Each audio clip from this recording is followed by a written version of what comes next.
My dear aspirants, TNPSC group 4 counselling typist வந்து ஏற்கனவே போயிட்டு இருக்கு அப்படிங்கிறது தெரியும். இதில் எந்தெந்த டிபார்ட்மெண்ட் வந்து எல்லாருமே அதிகமாக எடுக்கிறாங்க, எந்தெந்த டிபார்ட்மெண்ட்டில் இன்னும் அவைலபிலிட்டி இருக்குது, எது எது ஜீரோ ஆகிருக்கு, எது இதில் அதிகமான சீட்ஸ் இருக்குது, எது எது 1 2ங்கிற மாதிரி கம்மியாக இருக்குது அப்படிங்கிற எல்லா டீட்டெயிலையும் இங்கே பார்க்க போகிறோம். ஓகேவா? ஸோ ஏற்கனவே வந்து ஒவ்வொரு நாளும் கவுன்சிலிங் நடக்கிறப்ப நம்ம கம்யூனிட்டி வைஸ் எவ்வளோ வேகன்சி, டிபார்ட்மெண்ட் வைஸ் எவ்வளோ வேகன்சி அப்படிங்கிற டீட்டெயில்ஸ் போட்டுக்கிட்டு இருக்கிறோம். அதுக்கான வீடியோவை டிஸ்கிரிப்ஷனில் கொடுத்துருக்கிறேன் லிங்க். ஓகே, வேணா அதையும் செக் பண்ணிக்கோங்க. டே 2வோட டீட்டெயில்ஸும் ஆல்ரெடி போட்டாச்சு. இப்போ டே 2 எண்டில் வந்த ரிப்போர்ட்டில் கம்யூனிட்டி வைஸ் எவ்வளோ வேகன்சி இருக்குது, ஓவராலாக 1 and 2 அந்த டைப்பிஸ்ட்லேயே வந்து எது அதிகமாக போயிருக்குது, ஓகேவா, எதை அதிகமாக எடுக்கிறாங்க, இன்னும் எது வந்து போகாமல் இருக்குது, லீஸ்ட் ப்ரிஃபரன்ஸ் எது கொடுக்குறாங்க, ஃபஸ்ட்டு ப்ரிஃபரன்ஸ் எது கொடுக்குறாங்க, இந்த மாதிரி எல்லா டீட்டெயிலையும் நம்ம இந்த வீடியோவில் பார்ப்போம். ஓகேவா? ஸோ ஃபர்ஸ்ட் ஒன் செக் பண்ணுங்கள். 41 வேகன்சி ஓவராலாக போகிறதுக்கு முன்னாடி இப்போ 151 ஸ்க்ரீன் தெரியுதா? S, fine. ஸோ 551 வேகன்சி வந்து ஓவராலாக பெண்டிங் இருக்குது எண்ட் ஆஃப் டே 2ல். ஓகேவா? ஸோ இதில் ஒரு 10 டிபார்ட்மெண்ட்டில் மட்டும்தான் 11 டிபார்ட்மெண்ட்டில் மட்டும்தான் 10 வேகன்சிக்கு மேலே இருக்குது. ஓகேவா? ஸோ ஹைலைட் பண்ணியிருக்க பாருங்க க்ரீன் கலரில், இது மட்டும்தான் 10 வேகன்சிக்கு மேலே இருக்கிறது. மற்ற எல்லாத்துலேயும் லெஸ் தேன் 10. ஓகேவா? ஸோ இந்த 10 வேகன்சி இருக்கிறதே அந்த 10 வேகன்சிக்கு மேலே இருக்கிற 11 டிபார்ட்மெண்ட்டை சேர்த்தாலே 251 வந்துடுது. மீதி மற்றதெல்லாம் சேர்த்து ஒரு 300 1 2ன்னு வச்சு ஒரு 300 வந்துடுது. ஓகேவா? ஸோ அப்படின்னா எந்த லெவலுக்கு டிபார்ட்மெண்ட்டை மைனட்டாக பிரிச்சிருக்காங்கன்னு பாருங்க. கிட்டத்தட்ட 167 டிபார்ட்மெண்ட் வந்து டைப்பிஸ்ட் 1ல் வந்து இப்போ ஃபில் பண்ணிக்கிட்டு இருக்கிறாங்க. ஓகேவா? ஸோ ஃபஸ்ட்டு என்ன, இப்போதைக்கு நேற்று வந்து அனிமல் ஹஸ்பண்ட்ரி, ஓகே, அனிமல் ஹஸ்பண்ட்ரியில் தான் அதிகமாக இருந்துச்சு. பட் இன்றைக்கி வந்து அது 4வது இதுக்கு மூவ் ஆகிடுச்சு. அதேமாதிரி டாக்டர் எம்ஜிஆரில் அதிகமாக இருந்துச்சு. பட் இன்றைக்கும் அதுவுமே வந்து நல்லா குறைஞ்சிருக்குது. ஸோ அடுத்தடுத்து என்ன அப்படிங்கிறத பார்ப்போம். ஃபஸ்ட்டு சபார்டினேட் கோர்ஸ் இன் சென்னை ஜுடிஷியல் டிஸ்ட்ரிக்ட் டிபார்ட்மெண்ட். ஓகேவா? ஸோ இது லாஸ்ட்டில் இருக்குது. இது அதுக்கு முன்னாடி இது என்ன அப்படின்னா ஒவ்வொன்றும் கிட்டத்தட்ட நீங்கள் சப் கேட்டகரி பார்த்தீங்கன்னா எஸ்சியில் ஜென்ரல், விமன், டிடபிள்யூ, எக்ஸர்விஸ்மன், பிஎஸ்டிஎம், அது மாதிரி நிறையா இருக்கும். இந்த மாதிரி ஒவ்வொரு ரிசர்வேஷன் கேட்டகரிலையும் சேர்த்து கிட்டத்தட்ட 74 சப் கேட்டகரி இருக்குது. ஓகேவா? ஸோ அந்த 74 சப் கேட்டகரியும் நாங்கள் லிஸ்ட் அவுட் பண்ணியிருக்கிறோம். ஒவ்வொன்றிலையும் என்னென்ன எத்தனை வேகன்சிஸ் இருக்குது அப்படிங்கிறது வந்து டீட்டெயில் இங்கே இருக்கும். ஓகேவா? ஸோ அதையும் நான் அந்த ரிப்போர்ட்டையும் நான் என்னோடய டெலகிராம் பேஜில் ஷேர் பண்ணிடுறேன். ஸோ அதிலையும் உள்ளே போய் செக் பண்ணிக்கோங்க. ஓகே, ஸோ அதுக்கப்புறம் ஓகே, ஸோ அதெல்லாம் செக் பண்ணிக்கோங்க தேவைப்படுறவங்க. எவ்ரி சப் கேட்டகரி வைஸ் எவ்வளோ இருக்குது அப்படிங்கிறது கிளியர் கட்டாக தெரியும். நம்ம வந்து இப்போ எதை வச்சு பார்க்க போகிறோம் அப்படின்னா, இப்போ ஸ்க்ரீனில் தெரியும்னு நினைக்கிறேன் உங்களுக்கு.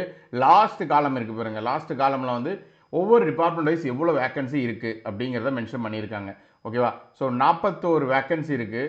எதில் அப்படின்னா typist in subordinate courts in Chennai judicial district department அப்படிங்கிறதுல. ஓகே, ஸோ அடுத்து வந்து அக்ரிகல்ச்சரில் 35, மூணாவது அனிமல் ஹஸ்பண்ட்ரியில் 32, போலீஸில் வந்து போலீஸில்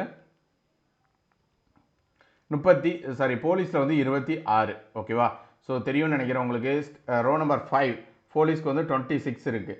அதுக்கப்புறம் காலேஜ் எஜுகேஷன் டிபார்ட்மெண்ட்டில் 25. ஓகேவா?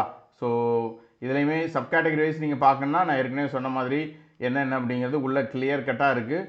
எல்லாத்தையும் நீங்கள் ஸ்க்ரால் பண்ணி பார்த்தீங்கன்னா தெரியும். இந்த பர்டிகுலர் எக்ஸலையும் நான் டெலிகிராம் சேனலில் போட்டுறேன். ஓகேவா? ஸோ அடுத்து என்ன அப்படின்னு சொன்னால் அசிஸ்டன்ட் தமிழ்நாடு டாக்டர் எம்ஜிஆர் யூனிவர்சிட்டியில் 19.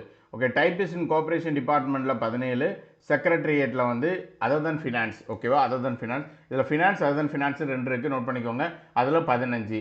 மெடிக்கல் அண்ட் ரூரல் ஹெல்த் சர்வீசஸில் 14, typist in principal district judge தஞ்சாவூரில் 14, கள்ளக்குறிச்சியில் 13. ஓகே, இந்த 11 டிபார்ட்மெண்ட்டில் தான் மேக்ஸிமம் வேகன்சிஸ் இருக்குது. ஓகேவா? கிட்டத்தட்ட பாதி வேகன்சின்னு வச்சுக்கோங்களேன். ஆல்மோஸ்ட் ஒரு 45% வேகன்சி இப்போ டே 2ல் அவைலபிள் இருக்குது. 551ல் 40% வேகன்சி இந்த 11 டிபார்ட்மெண்ட்டில் தான் இருக்குது. ஓகேவா? அதை தாண்டி நிறையா சின்ன இது பிரிச்சிருப்பாங்க. எல்லாத்துலேயும் 7, 8, 2, 3 இருக்குது. ஓகேவா? ஸோ லாஸ்ட்டில் ஜீரோ ஆனது என்ன அப்படிங்கிறத பார்ப்போம். ஜீரோ ஆச்சுன்னா இது வேகமாக மூவ் ஆகிருக்கும் ஒரு சில departments. Okay, so geology, registration department, அதுக்கப்புறம் typist rural development and Panchayat Raj Perambalur. So rural டெவலப்மெண்ட்லாம் ஃபஸ்ட்லேயே ப்ரையாரிட்டிலே போயிடுச்சு. ஒரு சில டிஸ்ட்ரிக்ட் மட்டும், இது உங்களுக்கு தெரியும்னு நினைக்கிறேன். ரூரலு, அதுக்கப்புறம் வந்து அந்த ரெவன்யூ, இதெல்லாம் வந்து டிஸ்ட்ரிக்ட் வைஸ் வரும். டிஸ்ட்ரிக்ட்னா ஒரு சில மேக்ஸிமம் டிஸ்ட்ரிக்ட்ஸ் வந்து முன்னாடியே க்ளோஸ் ஆகிடுச்சு. ஒரு சில டிஸ்ட்ரிக்ட்ஸ் மட்டும் லாஸ்ட் வரையும் கொஞ்சம் இருக்குது. ஓகேவா? பட் ஆனால் இது ப்ரையாரிட்டியில் நிறைய பேர் எடுக்கிறாங்க அப்படிங்கிறத தெரிஞ்சுக்கோங்க. ரூரல் டெவலப்மெண்ட்டு, ரெவன்யூ அட்மினிஸ்ட்ரேஷன், இந்த மாதிரி இதெல்லாம். ஓகே, ஸோ நிறையா உங்களுக்கு பார்த்தா தெரியும். ஜீரோ ஆனதில் ரூரல் டிபார்ட்மெண்ட் பரம ரெஜிஸ்ட்ரேஷன் இருக்கும், ரூரல் சுகர், டவுன் பஞ்சாயத்துமே நிறைய போகுது. ஓகே, இதுவுமே டிஸ்ட்ரிக்ட் வைஸு. ஸோ அடுத்தது ரெவன்யூவில் Mayiladuthurai, typist land administration revenue Trichy. Okay, so அதுக்கப்புறம் ரெவன்யூ கடலூர், ரெவன்யூவில் திண்டுக்கல். ஓகேவா, ஸோ இந்த மாதிரி லைனாக அப்படியே பாருங்கள். ஒன்று ரூரல் டெவலப்மெண்ட் இல்லைனா ரெவன்யூ, இதுதான் அதிகமாக இருக்கும். அப்படியே நான் ஸ்க்ரால் பண்ணிகிட்டே இருக்கேன், உங்களுக்கு அதான் தெரியும்னு நினைக்கிறேன். நிறைய ஏற்கனவே நம்ம பார்த்தாச்சு. இப்போ மறுபடியும் ஒரு சில இது கமர்ஷியல் டேக்ஸ், அதையும் சொல்ல மாட்டேன், அதுவுமே நிறையா போயிருக்குது. ஸோ அடுத்தது கமர்ஷியல் டேக்ஸுங்கிறது பாருங்க, டேக்ஸஸ். ஸோ மேக்ஸிமம் இதுதான் நான் மேஜராக எக்ஸ்பெக்ட் பண்ணது தான். ஒரு 50 டிபார்ட்மெண்ட்டு. ஓகேவா, அவங்க லிஸ்ட் அவுட் பண்ணியிருக்கிறது 50 டிபார்ட்மெண்ட்டில் வந்து 0 ஆயிடுச்சு. 167ல் 50ல் 0 ஆயிடுச்சு. 13 டாப்பில் இருக்குது. ஓகேவா, ஸோ மீதி இந்த 1, 2ன்னு இருக்குது பாருங்கள், இதுதான் நிறையா இருக்குது. 1லேருந்து 9 வரையும். ஜுடிஷியரி பெருசாக யாரும் லிஸ்ட் ப்ரிஃபரன்ஸில் தான் வச்சுருக்கிறாங்க. ஆக்சுவலாக பார்த்தா அப்படி தான் தெரியுது. நிறைய பேர் அதை எடுக்கிறதில்ல. ஃபஸ்ட் அந்த செக்ரட்டரியேட் அந்த மாதிரி இதில் வந்து க்ளோஸ் ஆனதுக்கப்புறம் தான் இங்கே வந்திருக்கிறாங்க. இதுலேயும் பாருங்கள், இன்னும் வேக்கன்சி டே 2 முடிஞ்சதுக்கப்புறமும் அதில் தான் நிறையா இருக்குது. Principal, district judge. ஓகேவா, ஸோ அதுக்கப்புறம் இதெல்லாம் அப்படியே சரி ஒரு கிளான்ஸ் நீங்களே செக் பண்ணிக்கோங்க. இப்போ நம்ம ஜஸ்ட் இதை பார்ப்போம். ப்ரையாரிட்டி 1, ப்ரையாரிட்டி 2 எதை பேஸ் பண்ணி இந்த ரிப்போர்ட் எடுத்தேன் அப்படிங்கிறத நம்ம தெரிஞ்சுக்கணும் கரெக்டாக. ஸோ பேருக்கு ஏதோ ஒரு ரிப்போர்ட்டை கொடுத்துட்டு போக முடியாது. ஸோ அப்படி பார்த்தா revenue, commercial tax, local fund audit. Okay, so Hindu ரிலீஜியஸில் கம்மியாக தான் இருந்திருக்கும். Rural development, Panchayat Raj, revenue ஏற்கனவே அங்கே மென்ஷன் பண்ணிட்டோம். டவுன் பஞ்சாயத்து, ரெஜிஸ்ட்ரேஷன், இதெல்லாம் டே 1லேயே மூவ் ஆயிடுச்சு. மேக்ஸிமம் டே 1ல் மூவ் ஆயிடுச்சு. ரொம்ப மினிமம் வேக்கன்சி இல்லைனா வேக்கன்சியே இல்லாமல் தான் டே 1லேயே இருந்துச்சு. அப்படின்னா பீப்புள் ஆர் ப்ரிஃபரிங் தீஸ், இந்த மாதிரி டிபார்ட்மெண்ட்ஸை ப்ரிஃபர் பண்ணுறாங்க அப்படிங்கிறது தெரிஞ்சுக்கோங்க. ஓகேவா, so revenue, commercial tax, local fund audit, அதுக்கப்புறம் வந்து rural development and Panchayat Raj, revenue administration, Hindu religious, town panchayat, registration, இதெல்லாம் மேக்ஸிமம். ஸோ அதனால் மற்றதுக்கெல்லாம் ப்ரிஃபரன்ஸ் கொடுக்கல அப்படிங்கிறதும் கிடையாது. ப்ரிஃபரன்ஸ் உங்களுக்கே தெரியும், ப்ரிஃபரன்ஸ் வந்து ஒவ்வொருத்தரை பொறுத்து மாறும். ஒரு சிலருக்கு வந்து ஒரு டிபார்ட்மெண்ட் சூப்பராக தெரியலாம், ஒரு சிலருக்கு வந்து ஓகே எனக்கு அதை விட இது பெட்டராக இருக்குங்கிற மாதிரி வேறு டிபார்ட்மெண்ட்டை கூட நீங்கள் ஃபோக்கஸ் பண்ணலாம். ஓகேவா, ஸோ இது எவ்ரி இண்டிவிஜுவல்.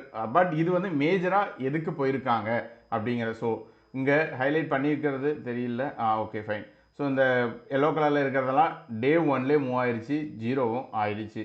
ஓகேவா, ஸோ இது செகண்ட் லிஸ்ட்டு, செகண்ட் ப்ரையாரிட்டின்னு போட்டிருக்கேன் பாருங்கள். டே 2ல் முடிஞ்சு போச்சு. ஓகேவா, ஸோ டே 2ல் ஆல்மோஸ்ட் முடிஞ்சிருச்சு. என்னென்ன அப்படின்னு பார்த்தா ஜியாலஜி அண்ட் மைனிங்கு, ரெஜிஸ்ட்ரேஷனில் வந்து 1 or 2 மட்டும் கொஞ்சம் போயிடுச்சு. ஸோ இதனால் இது இந்த இடத்துல வைக்க தேவையில்லை, ப்ரையாரிட்டியில் இருக்கிறது தான். ஓகேவா, ஸோ இது எல்லாமே வந்து செகண்ட் டேயில் மூவ் ஆனது. இந்து ரிலீஜியஸ்லேயே 2-3 இருக்குது பார்த்துக்கோங்க. இந்து ரிலீஜியஸ்லேயே ஆடிட் டிபார்ட்மெண்ட் ஒன்று இருக்கும், அதுதான் இங்கே மென்ஷன் இருக்கா.